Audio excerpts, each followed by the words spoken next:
கொஞ்சம் போன்ஸோடையே எடுத்துக்கோங்க, அப்போ தான் வந்து டேஸ்ட்டு கொடுக்கும்.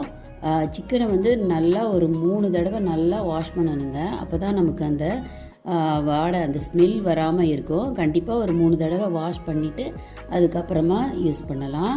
இப்போ வந்து தயிர் வந்து நான் ஒரு 1½ கரண்டி, அதாவது 3 டேபிள் ஸ்பூன் அளவு எடுத்துட்டேன்.